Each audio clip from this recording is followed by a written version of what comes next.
Magandang gabi po sa ating lahat. Kumusta na po kayo? Pasensya na po at nung nakaraang Saturday ay hindi po tayo nakapag-conduct na ating Bible study. Dahil po yan sa medyo pagod talaga dahil nga meron tayong kapatid dito na kapatid sa ating belief, members of the body of Christ. Ang Brother Arnold, yung kanyang papa ay namatay at inilibing nung Saturday. Kaya medyo buong linggo natin nabuhos ang ating atensyon doon sa pag-conduct ng service doon sa necrological service sa kay Tatay David. Kaya nung Sabado na yon, yung Saturday na yon, inilibing. Kaya medyo pagod talaga. Gusto ko talaga sana, kaso nga medyo talaga surrender na yung katawan sa pagod. Kaya santabi natin, medyo hindi tayo nakapag-conduct na ating Bible study. Ngunit ngayon, salamat sa araw na ito na ibinigay naman ng Panginoon na kung saan makapagpatuloy tayo ng ating pag-aaral, na ating pag-rightly divide ng salita ng Panginoon. At ngayon ang ating topic na dapat natin pag-aralan ay yung tanong po at request po ng ating isang kapatid na tinanong po niya kung paano nga ba na-establish ng faith, ng true faith, ang law dito sa Romans chapter 3 verse 31. So maganda namang tanong ito, at upang maintindihan po talaga natin ano ba talaga ang ibig sabihin ni Paul sa ganitong verse at bakit paano ba ito nasabi ni Paul, no? So pag-aralan po natin yan mamaya lamang. At ngunit bago po yan, sa muli magpapasalamat po tayo sa ating Panginoon. At buhay pa po tayo at makakagawa ng ating mga gawain secular at makakagawa ng ating gawain bilang ambassadors of Christ. At yan ang pinaka-objective ng ating Bible study na ito, na yung gospel of the grace of God ay mai-preach po sa mga unbelievers, sa mga hindi pa po naligtas. At pangalawa pong objective ng Bible study na ginagawa natin is to strengthen and to edify the members of the body of Christ, the church of this dispensation of the grace of God. Lahat-lahat po na nag-believe sa gospel of the grace of God were baptized into this one body, and it is called the body of Christ, at siya yung ating head, at yan pong ating posisyon ngayon. And habang andito po tayo sa mundong ito, ang hinihintay po natin na blessed hope, yung ating rapture, yung pagkuha po sa atin dito na mga namatay na, that are sleeping right now, waiting for that trumpet sound and shout of the archangel sa panahon ng rapture. At alam po natin na kung buhay pa po tayo pagdating ng panahon na yan, ay yan po yung pinaka magandang mangyari sa atin kung mangyayari po yan na buhay pa tayo, dahil hindi po tayo maka-experience ng death. Mangyayari po ay sabi diyan sa 1 Corinthians chapter 15 verse 51, no? Magkakaroon ay merong mystery na mangyayari, at yan, yung sikreto na yan is the immediate change ng ating mga physical body, no? At yan ay maiiwan lamang dito dahil nga automatic tayong sasalubong sa ating Panginoong Jesus Christ diyan sa clouds together with those believers na namatay na. At after that, we will go to heaven. Dadalhin tayo sa heaven, and there in heaven we will wear sa ating tinatawag na heavenly bodies na naghihintay doon sa atin. Yan yung time na tinatawag na pag-change ng ating mga pisika, ng ating mga anyo, ng ating mga anyo. Kung sa Ilonggo pa, dagway, mag-change na. At yan yung hinihintay din ni Job. Yan sa Job chapter 14 verse 14. Ngunit alam natin na siya ay pupunta sa earthly kingdom ni Christ, kaya yung change na mangyayari kay Job ay yung ma-resurrect siya at magkaroon ulit siya ng kanyang physical terrestrial body to live in this earth. Okay? So bago po tayo mag-umpisa sa ating topic ngayon, ito nga pala yung Iloilo Dispensation of Grace Bible Church. Andito po tayo sa 7040 7th Street, Lawan Village, Balantang Haro. Yan po yung lugar kung saan tayo nag-fellowship physically, congregationally. Kaya po kung andito kayo sa Iloilo and nearby towns, you can join us sa ating physical Bible study every Sundays na nag-umpisa po ng 10 a.m. ng umaga. Okay?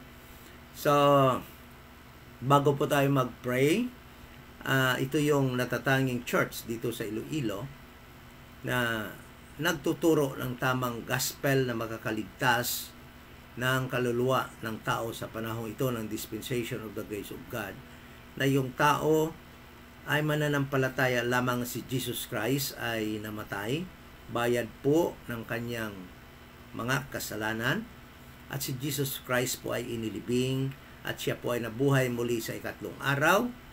Yan lang po ang ating pananampalatayahan upang tayo po ay maligtas. Wala na pong iba. Kaya nga po, kung hindi yan ang turo sa inyong mga churches kung saan kayo member, ay napakalungkot po na naniniwala kayo na kayo po ay ligtas. Ngunit ang totoo po, hindi, dahil ibang gospel.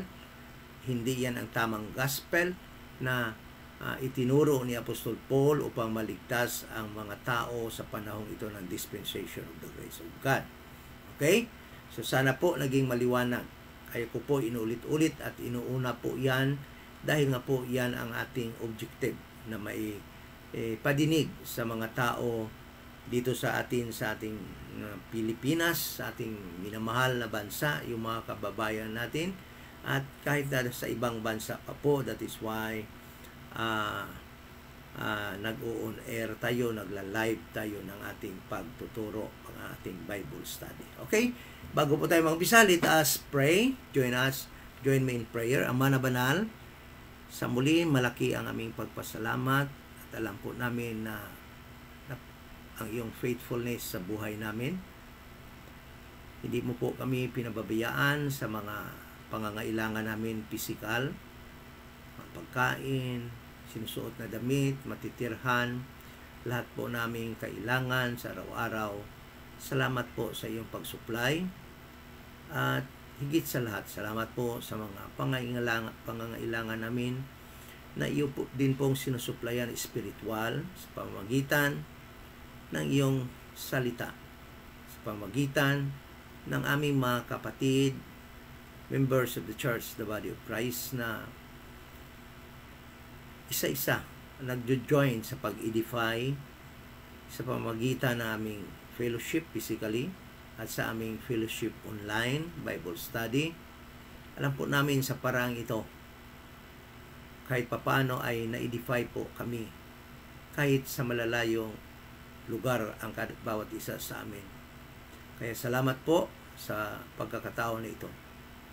At salamat din po sa aming mga kapatid na kahit may mga gawain, ngunit nagbibigay ng kanilang time upang maka-join sa Bible study na ito. At we are praying also sa mga hindi maka-join dahil sa mga importanteng mga bagay na kanilang gagawin. Nawa po ay mapanood pa rin nila itong video na ito at somehow magiging makatulong pag-edify sa kanila sa kaalaman na may tuturo at mapag-aralan namin ngayon galing sa iyong mga salita. Thank you so much, higit sa lahat, sa iyo, sa inyo only begotten Son Jesus Christ at sa Holy Spirit that is now in us, dwelling in us, upang kami po ay magiyahan, mag-guide sa aming mga dapat gawin, lalo na po kung paano kami mag-deal sa aming pamumuhay ngayong panahon na ito ng dispensation of the grace of God habang kami andito sa evil present world na ito. Salamat at hindi mo kami pinabayaan, kundi iyo kami iniwanan ng iyong mga salita na kung saan aming mapag-aralan at mai-apply namin sa aming mga sarili. Salamat sa sound doctrine ni Paul na iyong binigay sa kanya at itinuro sa amin, at yan po ang aming guide ngayon. Thank you so much in the name of the Lord Jesus Christ. Amen. So, ito pong pag-aaralan natin ay silan din po itong mga topic na ito. Dahil nga po kung hindi ito magiging maliwanag sa atin, ay makakos din po ito ng mga confusion at doubt, lalo na po na mag-iisip tayo na ang faith pala, ang dispensation of the grace of God na dumating ay nag-establish ng law. At kung pag-iintindihin po natin, dahil na yung faith ay nag-establish ng law, na patuloy pa pala ang law sa panahong ito. Okay? Dahil nga na-establish yan ng faith, sa pamamagitan ng faith, no? Sa panahong ito.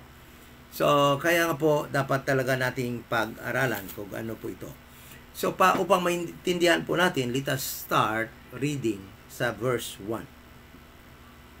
At this moment of time, pagkatapos ng chapter 2 ng Romans, ay nailatag na ni Paul yung pagiging magkasalanan ng tao, kung paano ang tao ay galing sa chapter 1, kung paano ang tao ay nagiging lapastangan sa Panginoon, na dahil kahit na alam na po ng tao ang lahat ng mga ebidensya that there is God, at alam na rin nila na mayroong God, ngunit lumayo pa rin yung tao sa Panginoon, at ang kanilang sinasamba at worship sa panahon na yon ay walang iba kundi yung mga creative being ng Panginoon, birds, sun, moon, and all the creeping things na gusto nilang sambahin ay sinasamba nila. And because of that, ay nagdeclare ang Panginoon na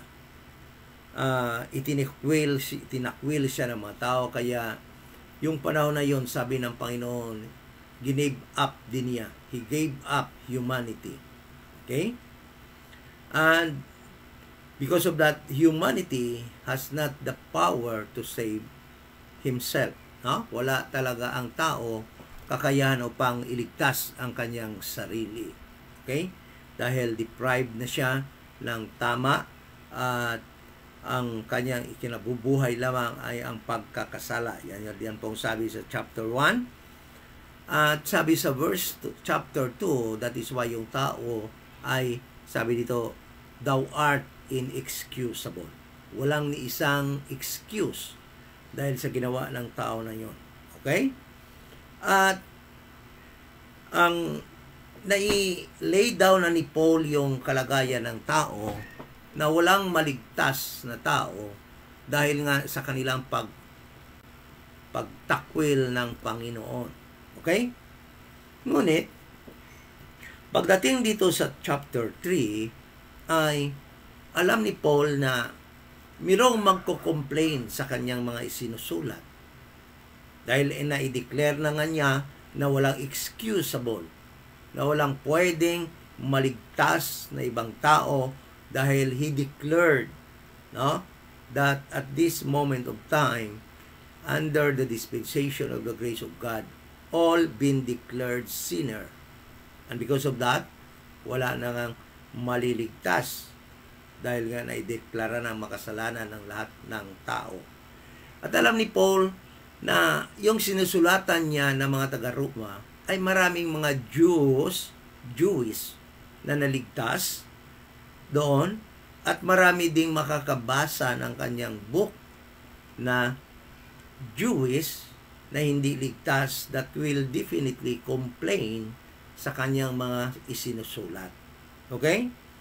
Kaya yung ginawa ni Paul, upang maliwanagan ang mga Jewish na makabasa ng kanyang mga sulat, na magtatanong, paano kami? We are special people of God. Okay? Ganon na mangyayari kasi. Kaya si Paul, at this moment of time, sinasagot na niya ang mga probable questions, arguments ng mga Jewish people. Okay? Kaya kung tingnan mo dito, parang sinusulatan din niya yung mga Jew. And hindi po natin kaligtaan that Apostle Paul at this moment of time is the apostle to the Gentiles.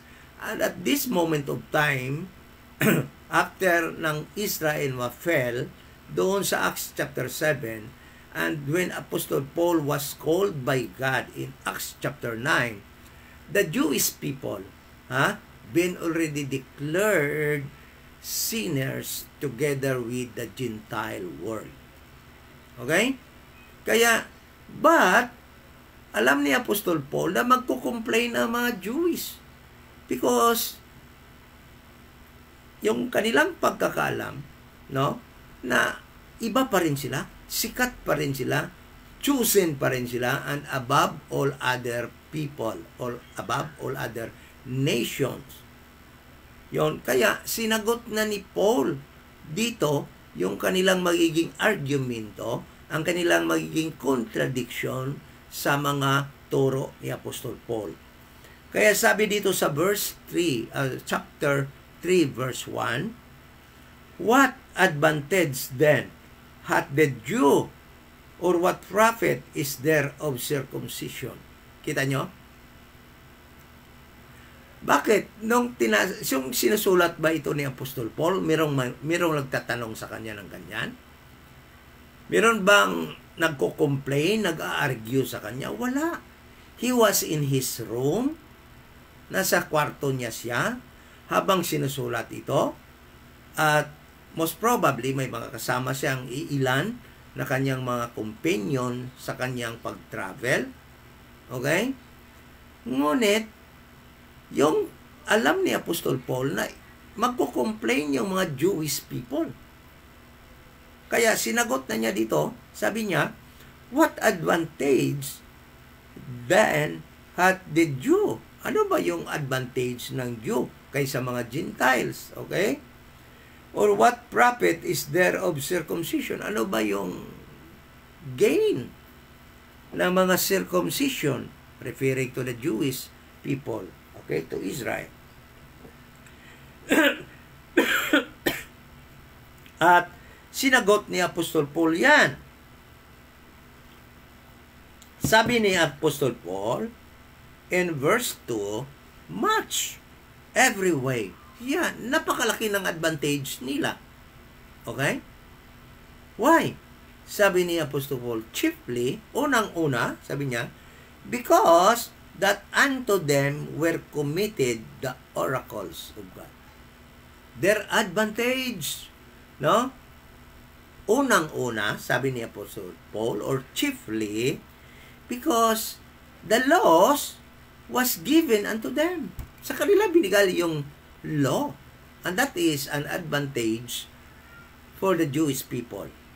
And that is why, habang ang prophetic program under the law, was in effect, they are actually above all other people. Mas mataas sila kaysa ibang mga tao, mga Gentiles people, habang ang law or the prophetic program which was under the law was in effect. Ngunit alam ni Apostol Paul na wala na yon. Alam ni Apostol Paul na postpone na yon and is no longer in effect. That is why, mamaya makita natin kung paano yan sinagot ni Apostol Paul.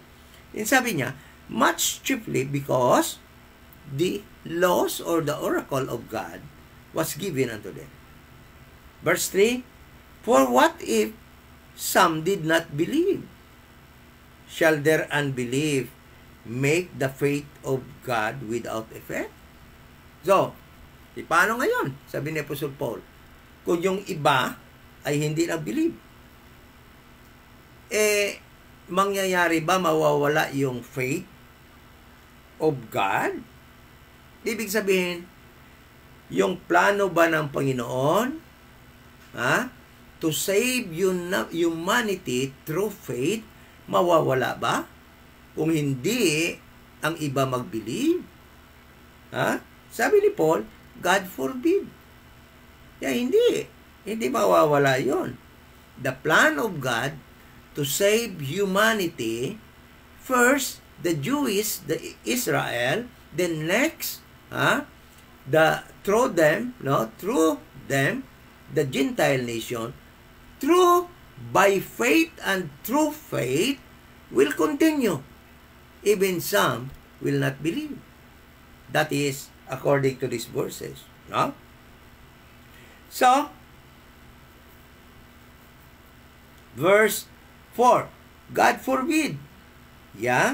Let God be true, but every man a liar, as it is written, that thou mightest be justified in thy sayings, and mightest overcome when thou art judged. So, Apostle Paul is talking about judgment. For those who will not believe. Sabi niya dito, verse 5, but if our righteousness commend the righteousness of God, what shall we say? Is God unrighteous? Sabi ni Apostle Paul, ganito, ngunit kung ang ating hindi matarong,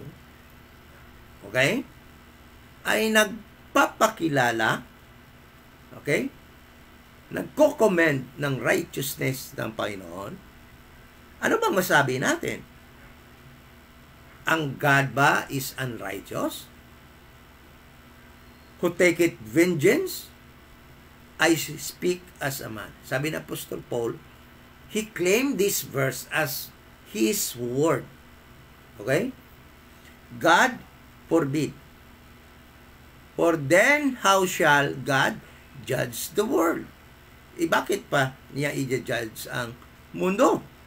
For if the truth of God hath more abounded through my lie, dahil sabi ni Apostol Paul, kung ang katotohanan ng Panginoon will abound through my lie, bakit pati ako ikanya ring i-judge?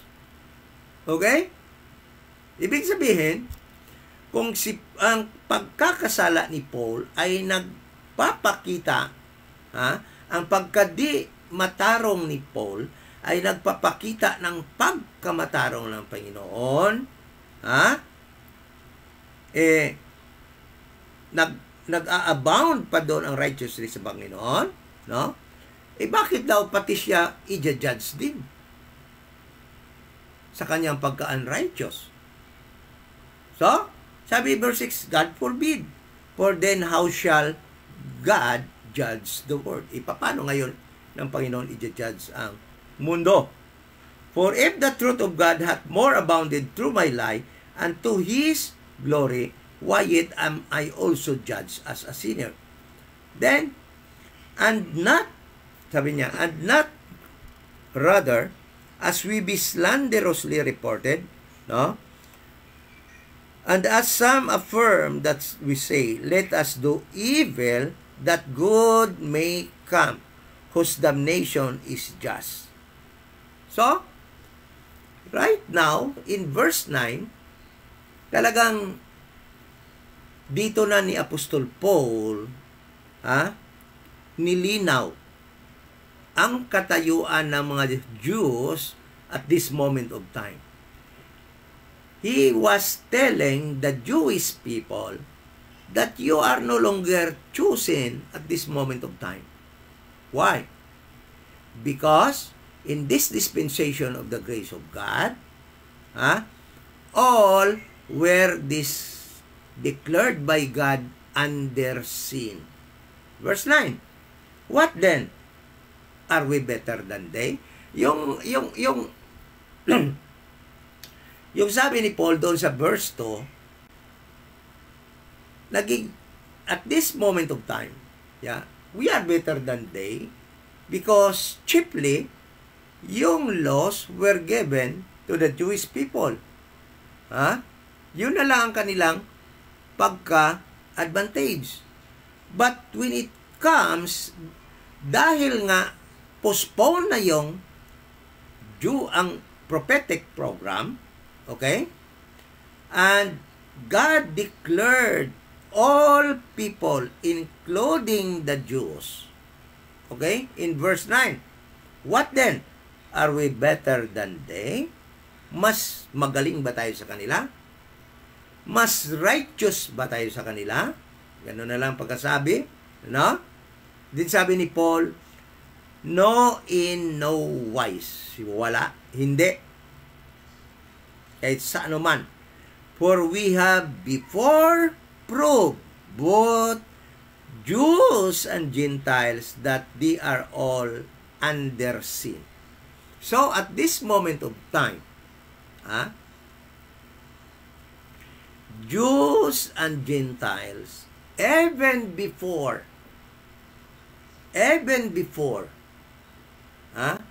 when the laws was given to the Jewish people,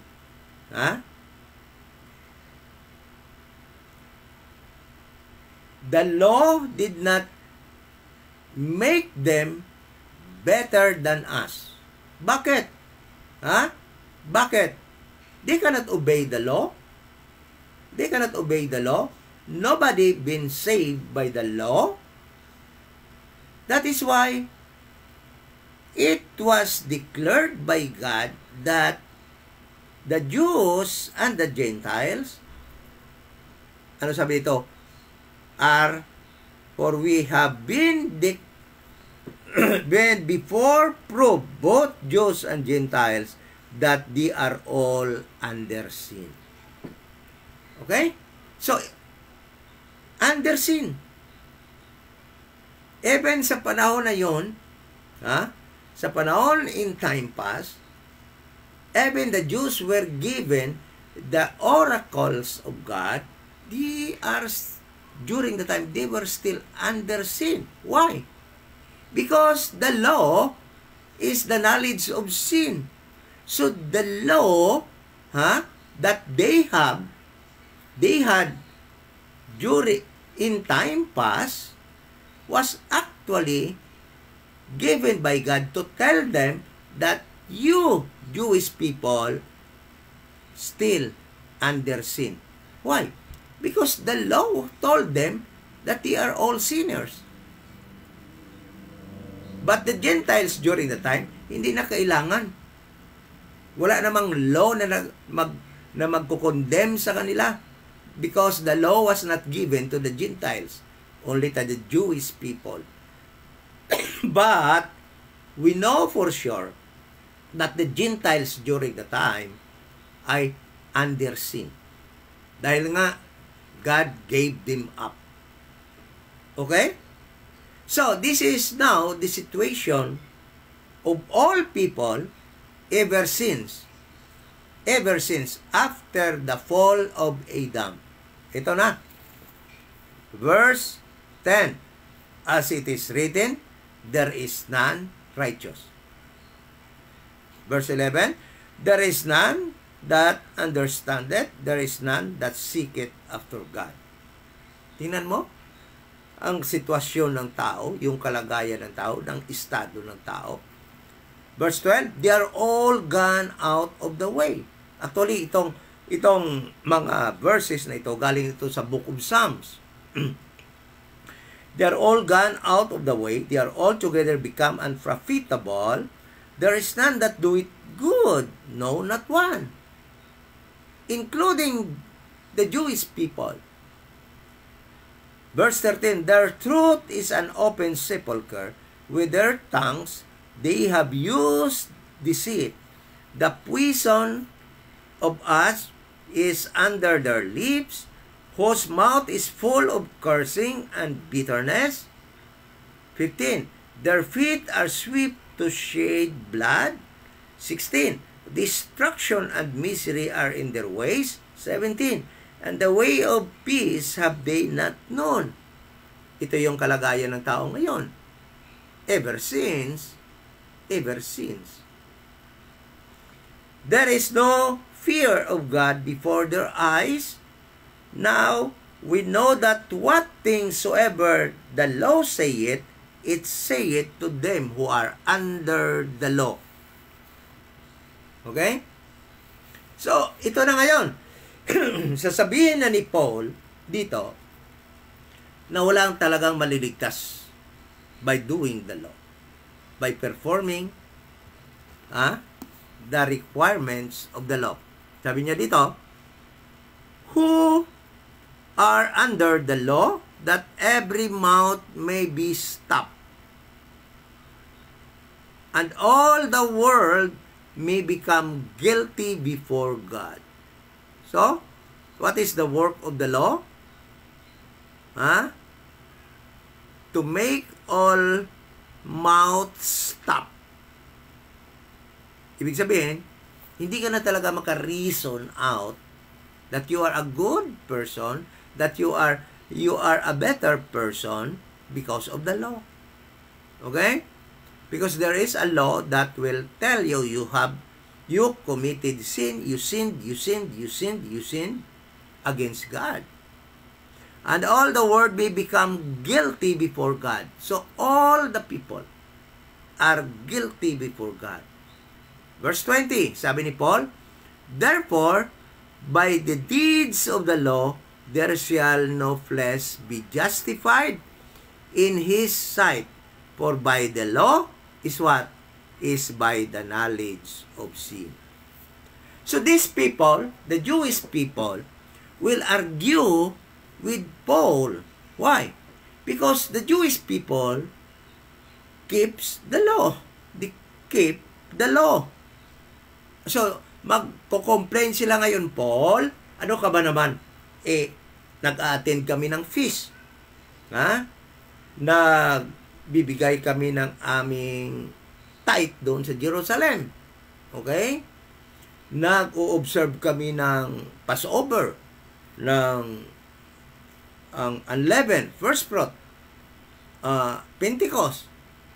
Ano pa yung Rosh Hashanah, Atonement, then ang Feast of Tabernacle, and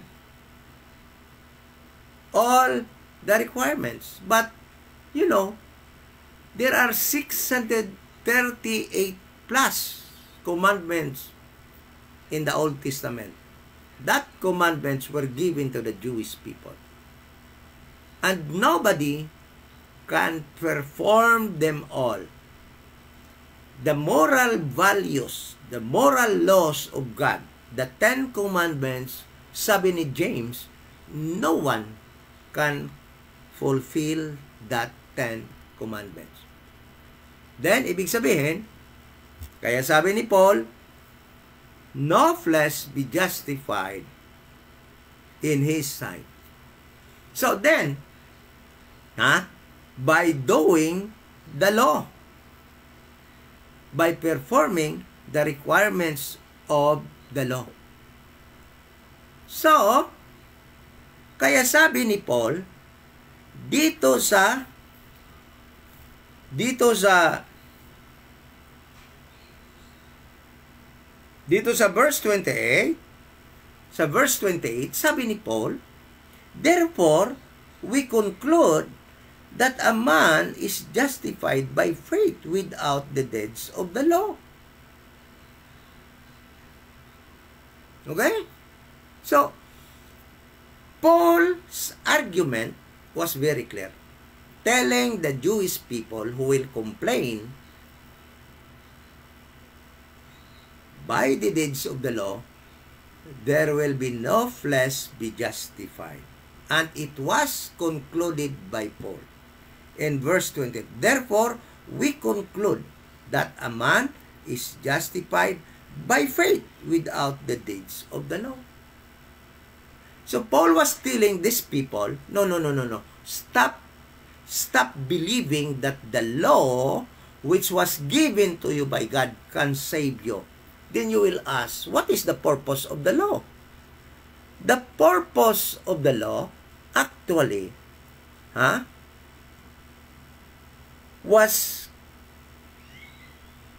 to let the Jewish people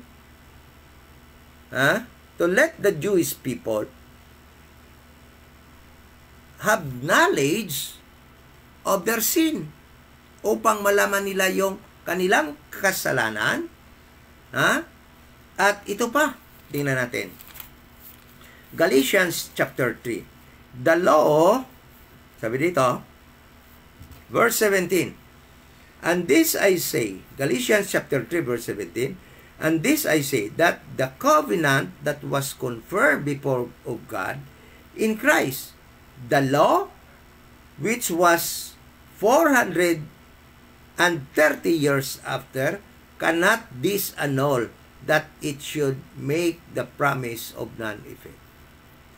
So, tingnan mo. The promise by faith that God will save people by faith, and that promise was given to Abraham. The law that was given 430 years after the promise cannot disannul the promise of God that He will justify people by faith.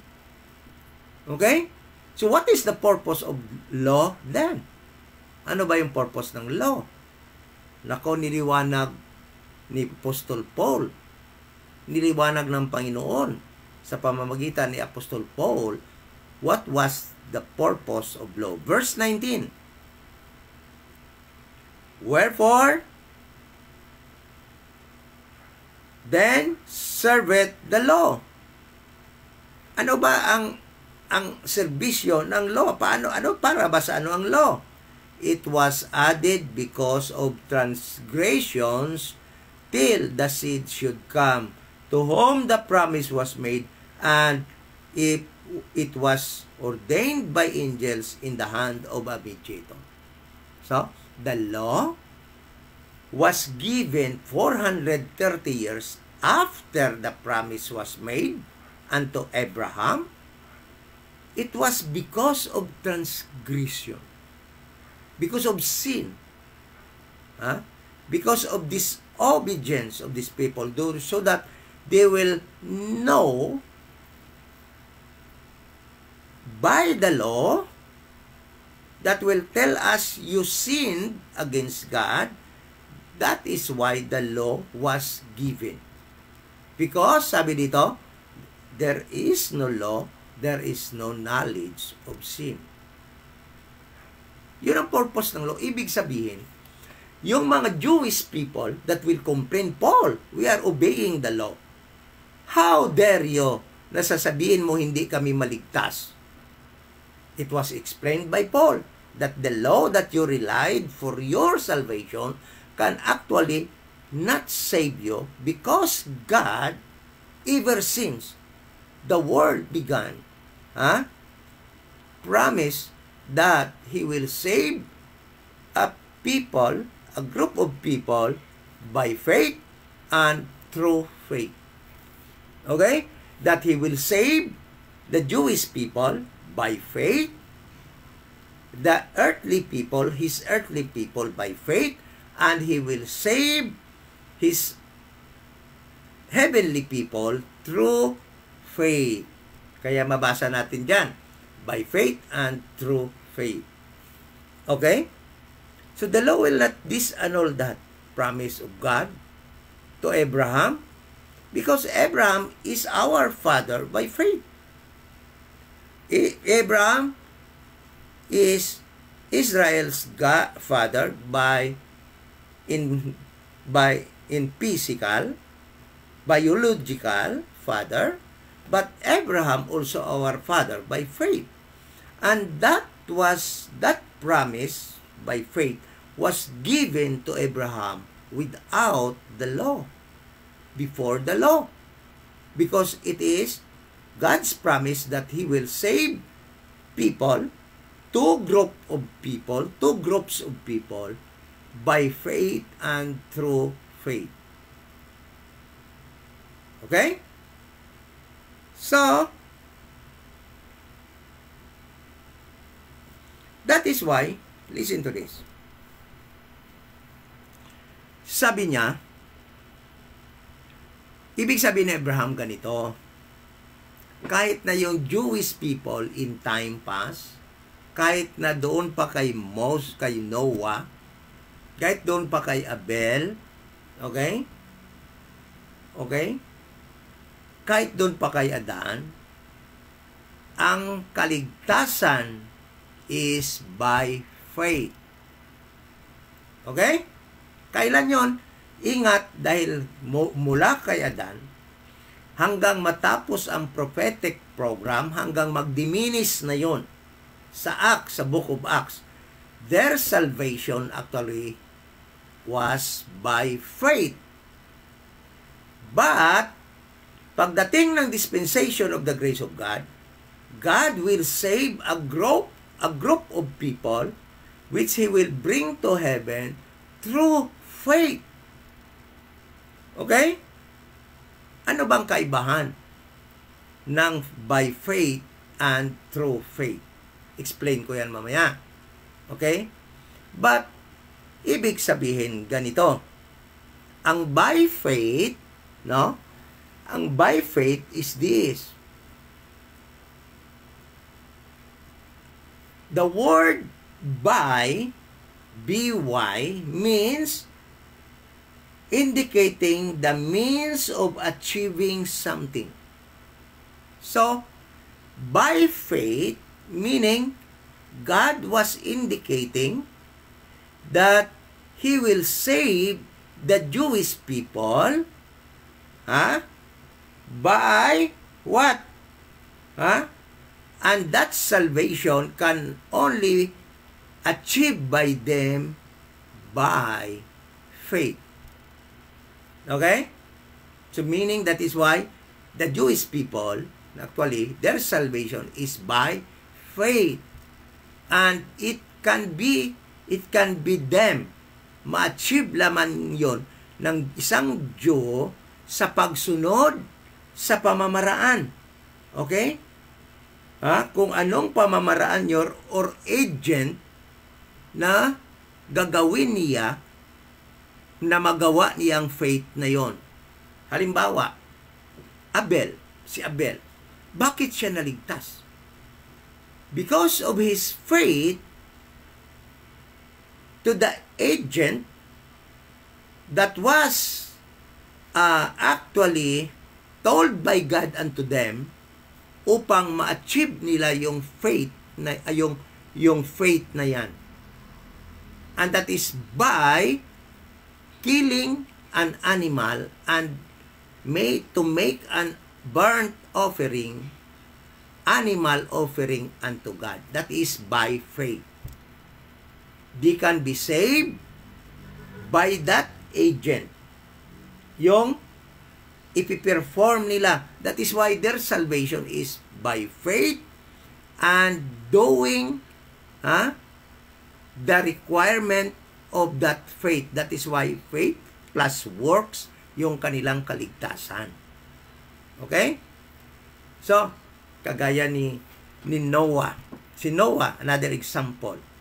Noah was saved twice by God. Physically and spiritually.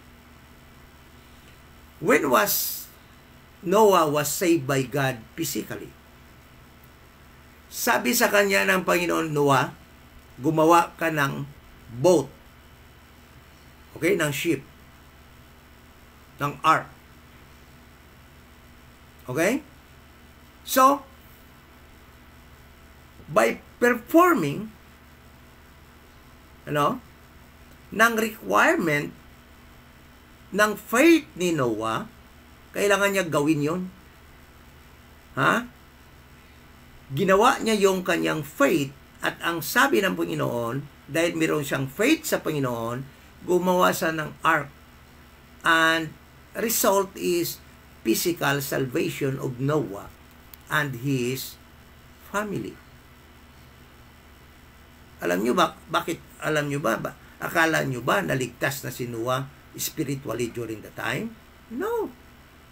Kailangan ni Noah i-perform yung agent ng kaligtasan na spiritual. At ano yun? To offer burnt offering. Yan kasi yung agent na dapat ng kaligtasan by faith. No? Yung faith na yan, they should obey kung ano yung nire-require ng faith na yan. So, ang kaligtasan spiritual noon, sa time na yon, hindi para gumawa ng ark, but to offer an animal sacrifice for their sin. Kaya, tingnan mo, after the flood, anong ginawa ni Noah? Genesis chapter 8. Genesis chapter 8. Sabi dito, verse 20, and Noah, pagkatapos ng flood, pagbaba nila, sabi dito, and Noah builded an altar unto the Lord, and took of every clean beast, and every clean fowl, and offered burnt offerings on the altar. That is their agent of faith during the time. Kailangan nilang mag-offer ng animal sacrifice upang maligtas sila spiritual. Ang kanilang kaluluwa upang maligtas. Yan yung kailangan noon. Kaya si Noah ngayon ando doon sa paradise, sa Abraham's bosom, waiting for his physical change, sa kanyang resurrection. Physical resurrection. Dahil naligtas siya. Sinunod niya yung tinatawag nitong pamamaraan ng faith upang maligtas sila. Okay? So, kaya ibig sabihin, no? Si David, naligtas siya by faith. Lahat ng naligtas sa Old Testament, they were saved by faith. And that faith requires to perform ang kailangan upang ma-deliver ang faith na yan. Kaya tingnan mo ano yung ginawa ng mga heroes of faith sa book of Hebrews chapter 11. Hebrews chapter 11. Sabi dito, by faith Abel offered unto God, verse 4, a more excellent sacrifice than Cain, by which he obtained witness that he was righteous, God testifying of his gifts, and by it he being dead yet speaketh. Okay? By faith, Enoch. So these men of faith was saved not of their works, not by performing the law, not by doing the requirements of the law, but by faith.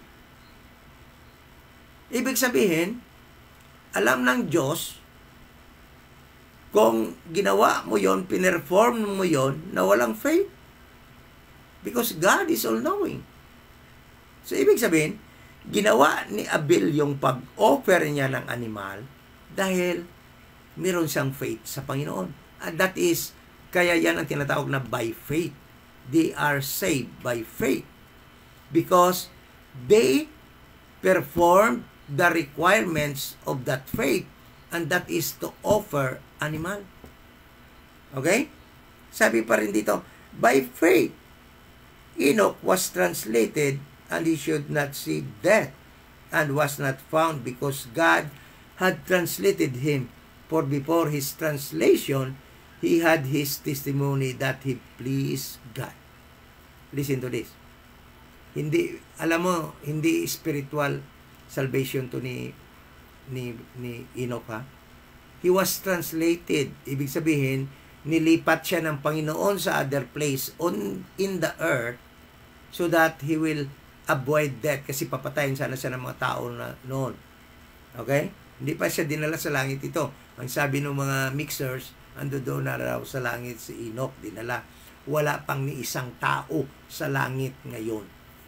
Wala pa. Si Jesus pala ang nakaakyat doon sa langit na naging tao. Wala pang iba. Ha? Ando doon sila lahat ngayon. At hindi si Enoch pupunta sa langit dahil earthly people pa rin siya ng ating Panginoon. Kasi yung heavenly people lang ng Panginoon na pupunta sa langit ay ito lang yung members of the church, the body of Christ. Tayo na nasave sa dispensation of the grace of God. So, by faith, sabi dito, but without faith, it is impossible to please Him. You can perform all the requirement of the law and brag. I made it. I perform all the requirements of the law. But, listen to this. The God of heaven will not be pleased to you. Bakit? Hindi siya malipay? Hindi siya matuwa sa iyo kahit pa ma-perform mo yan? Without faith. Alam mo, bakit hindi na-save yung rich young ruler? Kasi nung tinanong siya, nagawa daw niya tanan ng law, ng requirement ng law. Sabi niya, nagawa ko na yan mula pa pagkabata ko. Sabi ni Jesus Christ, sell all what you have and give to the poor and follow me. May faith ba siya? Hindi niya sinunod si Jesus Christ. So, hindi siya naligtas. Ginawa na niya tanan daw ang nasa law, pero hindi pa rin siya naligtas. Bakit? Wala siyang faith. Yun ang kulang sa kanya, faith. Ngunit, kung meron siyang faith kay Jesus Christ, noong panahon na yon, kahit hindi niya na-perform ang requirements of the law, ngunit sinunod lang niya si Kristo at ibininta niya yung lahat ng kanyang bagay at sumunod kay Kristo, then, yun ang nire-require ni Kristo na faith sa kanya. Ha? Sana maligtas siya. Kaso hindi. Dahil kahit nagawa na niya yung requirements ng law. Dahil walang faith. Kaya yun ang ibig sabihin ni Paul doon sa Romans chapter 3, that it is concluded, we therefore conclude that no flesh be justified without faith. Okay?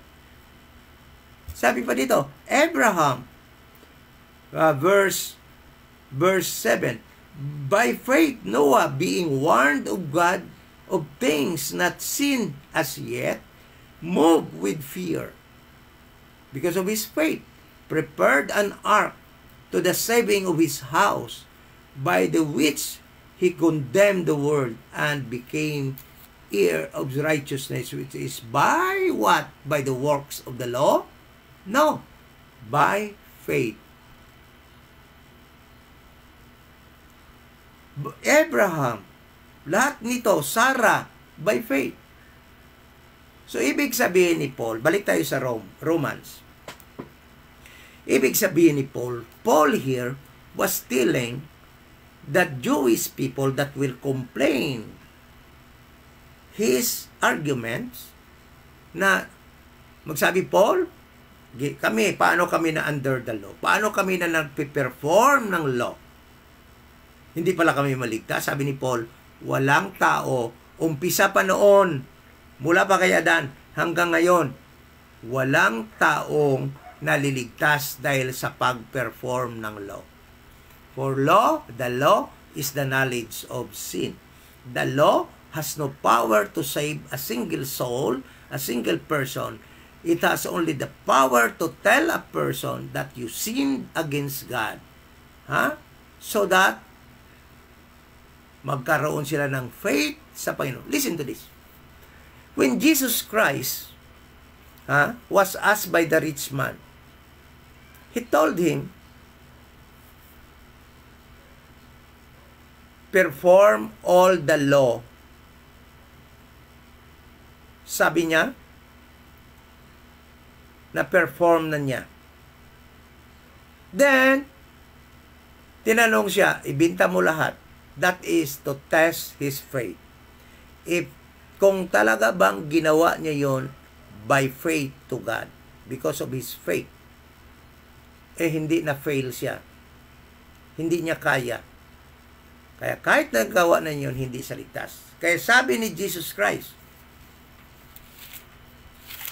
sa John, ang requirement pagdating ni Jesus Christ is by faith pa rin. So panahon ni Abel, by faith pa rin. So, upang magawa nila yung offer ng animal sacrifice, by faith pa rin yun. Pagdating ni Jesus Christ, by faith pa rin yun. Bakit? Tingnan mo, sabi niya. Sa John, chapter 8. John, chapter 8, sabi ni Jesus Christ, verse 24. I said, therefore, unto you, okay, that ye shall die in your sins, for if ye believe not that I am He, ye shall die in your sins. How to be saved at this moment of time? They must have faith that Jesus Christ is the one that was promised to them, their King, their Messiah. Sabi ni Jesus Christ, kung hindi kayo mag-believe sa akin, if you don't have faith in me, sabi niya, you will die in your sins. Kaya tingnan mo, yung rich young ruler, hindi naligtas. Dahil wala siyang faith kay Jesus Christ during the time. Kung meron siyang faith, he should have sell all that he has and give it to the poor as commanded to him by Jesus Christ. This guy, that rich young ruler, has a unique way of salvation during the time. Okay? Kailangan ibinta niya yung mga ari-arian niya upang mapatunayan niya ang kanyang faith kay Jesus Christ. Okay? So, ibig sabihin ni Paul, kayo na magtatanong sa akin, kami sumusunod sa law, piniperform namin ang law, bakit hindi kami maligtas? Sabi ni Paul, ang law has no saving power. It has only the power to tell you that you sinned against God. It was added because of your transgression. It was added because of your transgression, according to Galatians. Ibig sabihin sana, when promise was given by God unto Abraham, and for the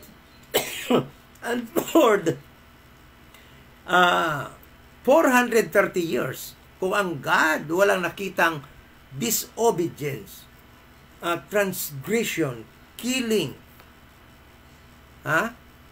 tawag ditong criminalities, hindi sana niya ibibigay yung law. Kaya so nga, yun ang nakita niya sa kanyang chosen people, the biological seed of Abraham, the inheritor of his kingdom earth. That is why he gave them the law, so that they will know that they sinned against God, so that they can avoid committing sin against their God. But still, the law cannot save them. They still been saved by faith. Okay? So, balik tayo sa Romans. Sabi dito ni Paul, Romans chapter 3.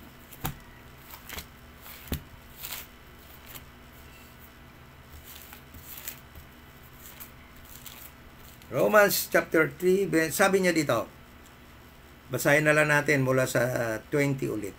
Therefore, by the deeds of the law, there shall no flesh be justified. See, ever since, from Adam.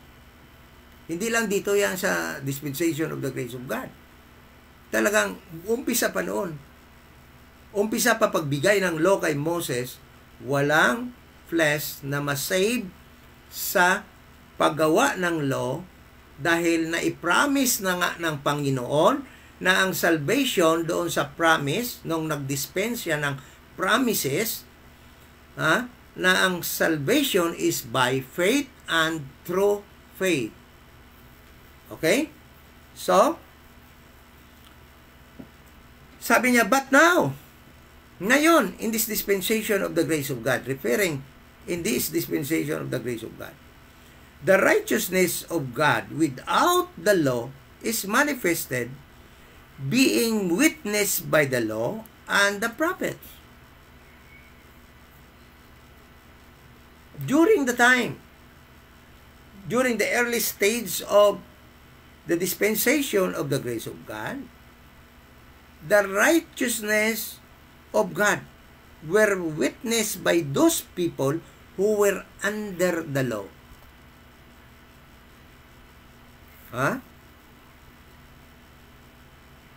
At na mga prophets during the time. Kasi ngayon wala namang prophets ngayon, di ba? So hindi ang time na ito na tinutukoy during the early stage of the church, the body of Christ, na mayroon pa yung mga prophet, may mga buhay pa ng mga prophet, na witness nila yon. Even the righteousness of God, which is by faith. Even the righteousness of God, which is by faith of Jesus Christ. Okay? Alam nyo,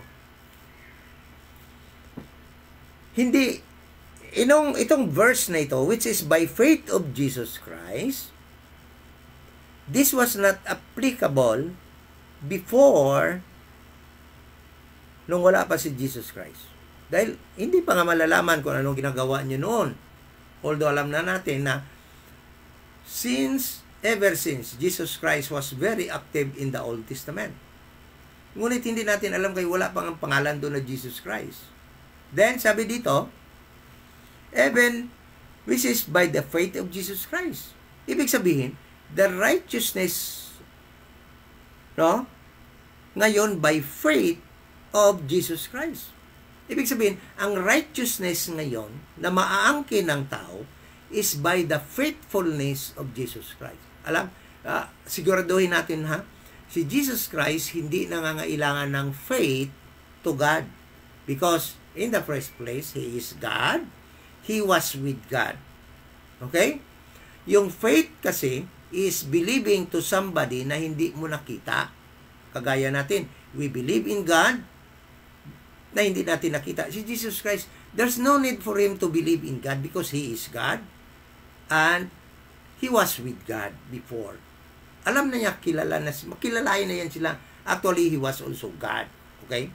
So, yung nangyari dito, yung sinasabi ditong faith ay ang righteousness, even the righteousness of God, which is by faith, by the faithfulness of Jesus. Alam mo, naging righteous tayo. Ang righteousness ng God ngayon dahil sa faithfulness ni Jesus Christ. Faithful siya. Umpisa nung pinanganak siya, talagang ang kanyang target is to obey, to perform what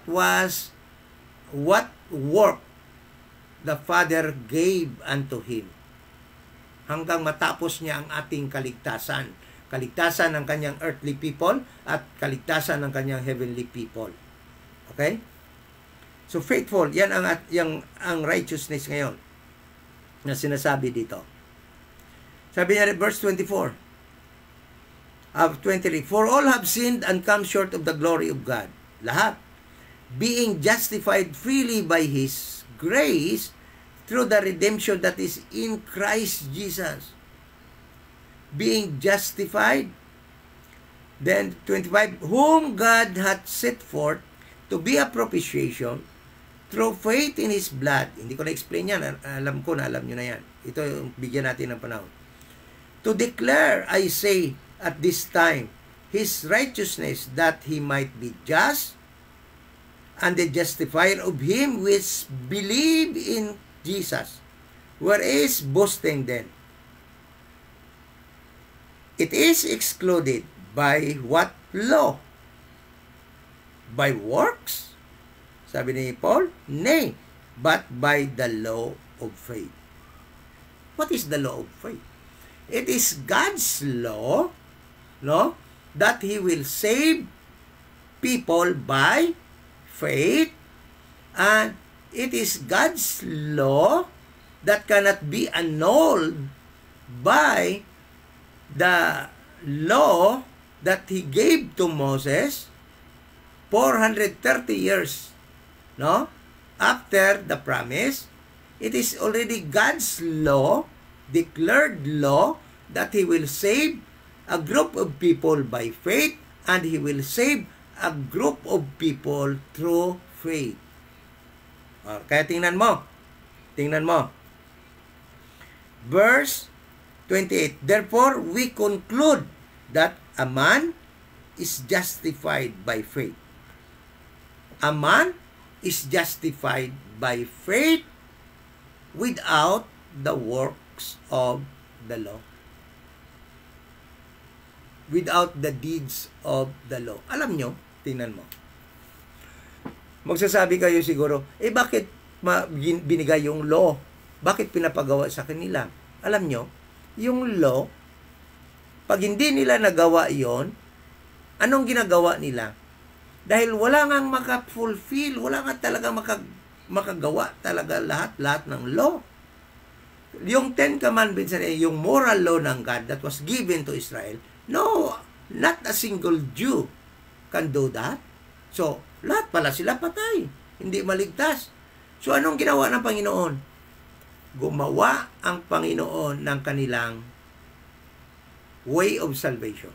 Sabi ng Panginoon, pag hindi nyo na-fulfill yung law, you must offer an animal as sin offering.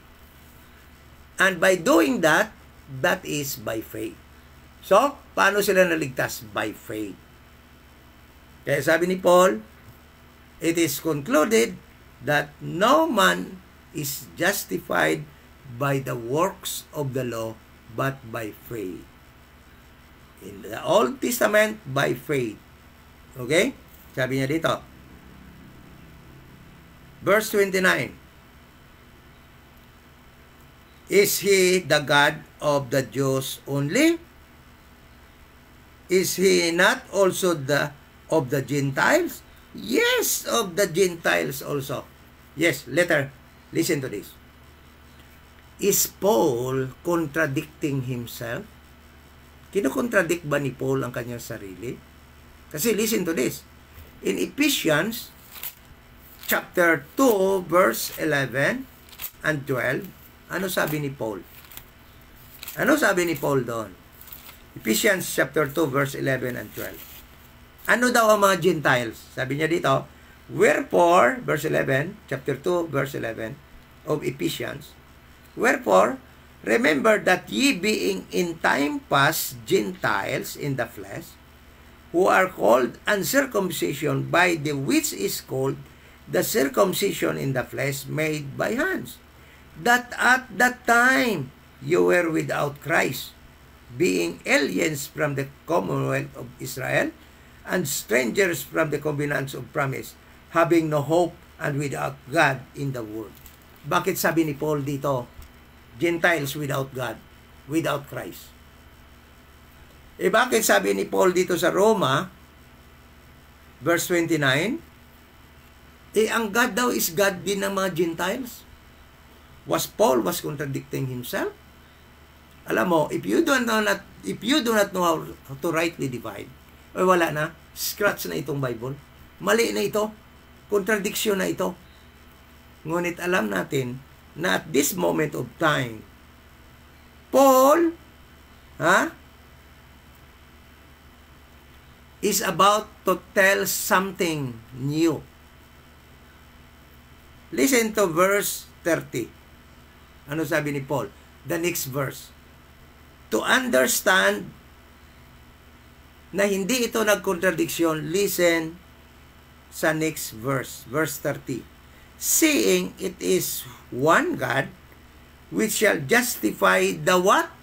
The Jewish people, the circumcision by faith, their salvation, their justification is by faith, by doing kung anong dapat nire-require ng faith sa kanilang panahon.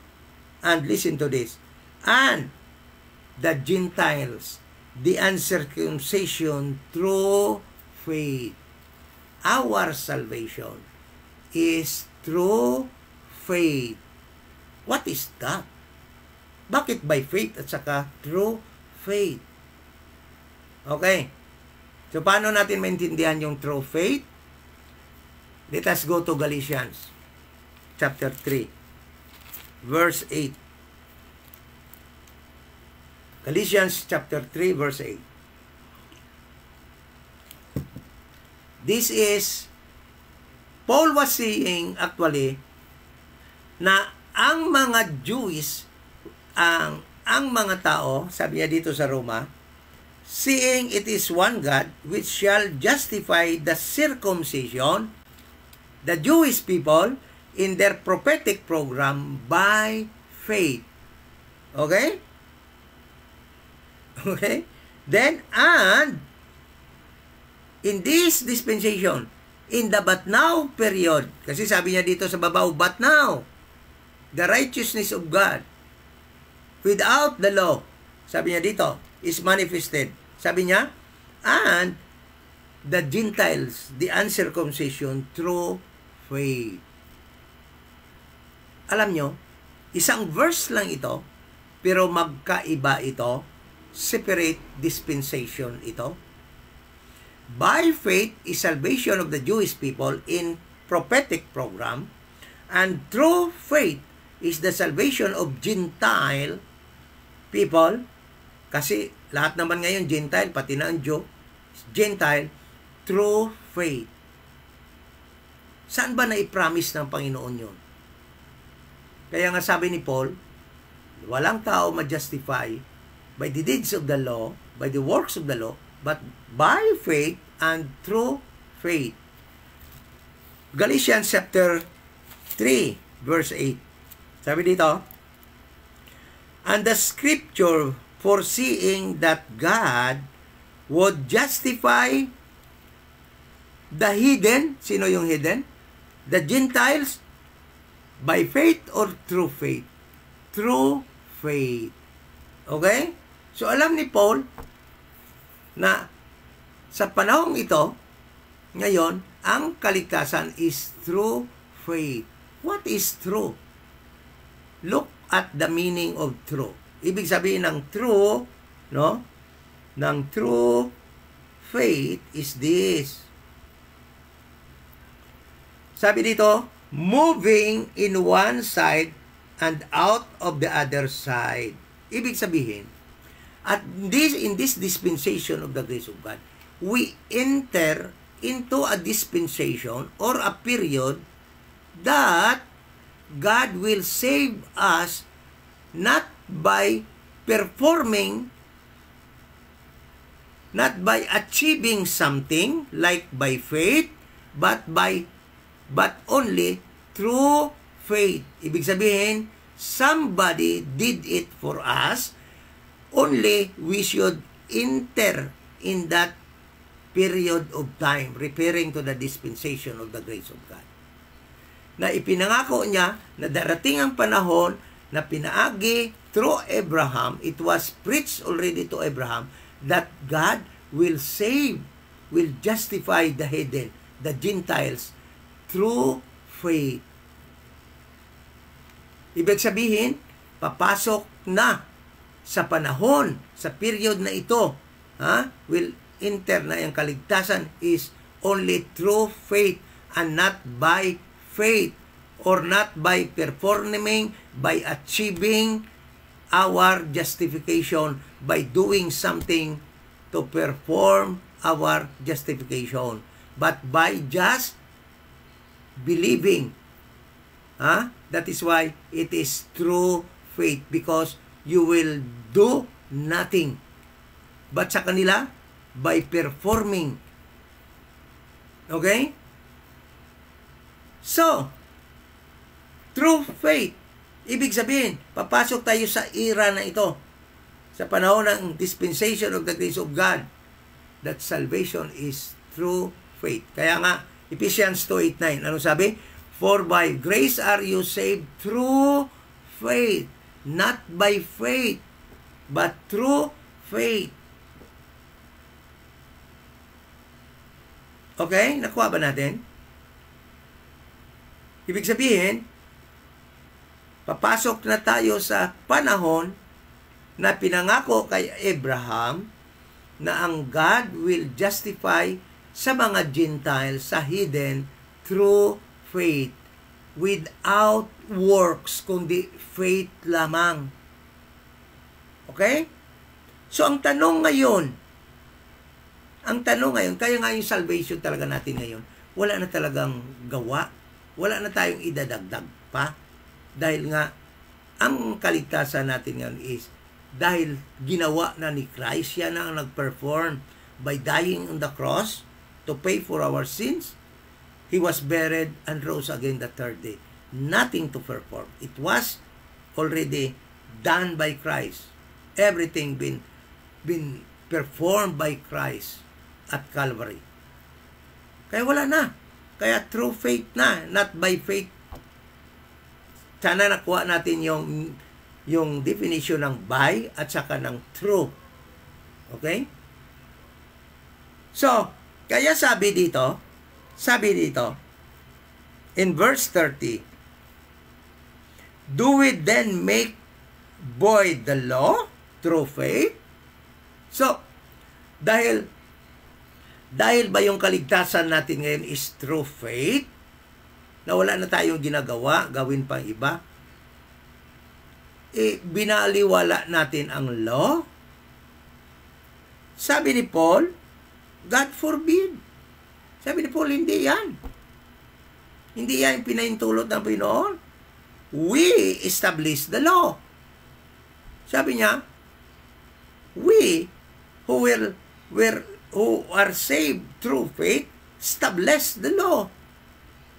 O pinatibay pa ang law or naging pinatatag yung law. But it doesn't mean na ang law ay nagpatuloy, kundi pinatatag yung law, ang kanyang function doon mismo sa time na nagfa-function siya.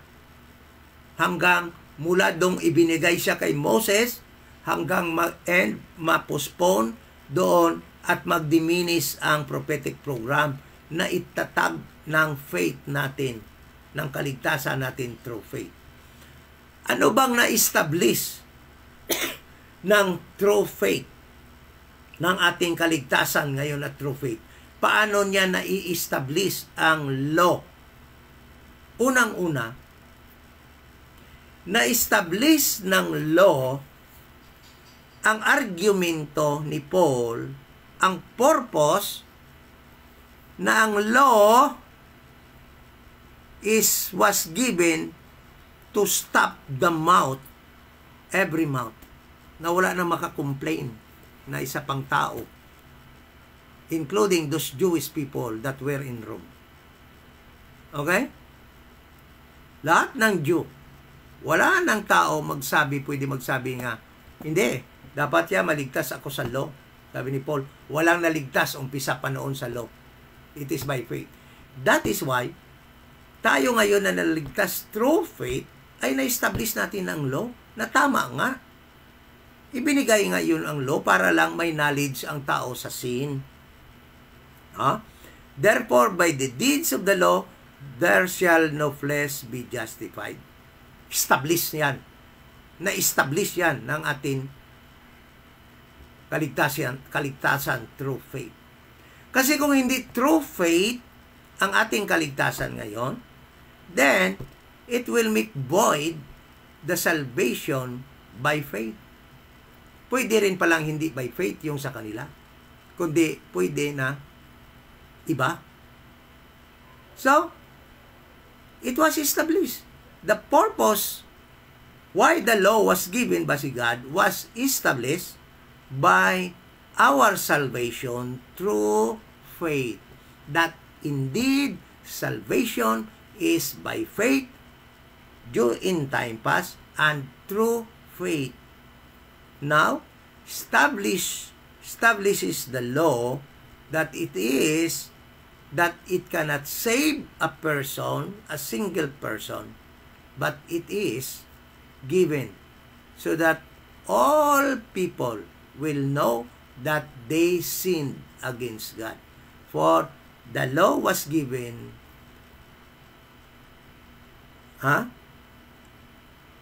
to all people so that they will know that they transgress against God. So, through faith ay nag-establish sang sinabi doon sa Galatians that the law was given because of transgression. So, the law, through faith established the law that salvation is only by faith.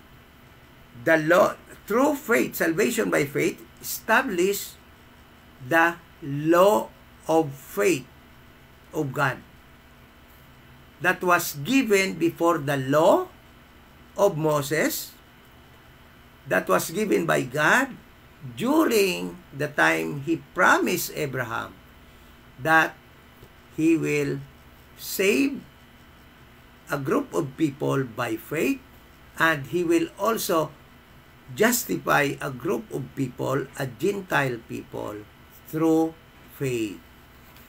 That is how salvation through faith, or the dispensation of the grace of God, established the law. It did not destroy the law, but it established the law. The purpose, the use of the law been established by our salvation through faith, or by this dispensation of the grace of God. Sana po naging malinaw po yan, no? So that we will not be confused. But listen to this, the law ay natigil talaga. Although it was established by our salvation through faith, or by the dispensation of the grace of God, ang na-establish yung kanyang purpose, ang kanyang use, kung bakit siya ibinigay doon sa time period lamang, mula ibinigay siya kay Moses hanggang doon sa na-postpone yung law. Okay? Sana po naging malinaw at hindi na po tayo malito sa mga sinabi dito ni Paul sa chapter na ito ng Book of Romans. Okay, kasi nga po, kung hindi po natin yan mapag-aralan mabuti, mako-confuse po tayo. Patuloy pa pala ang law, kasi nga na-establish siya. No. Talaga na-postponed na yung law by the time the prophetic program to Israel been postponed, and it diminished in the book of Acts. Okay?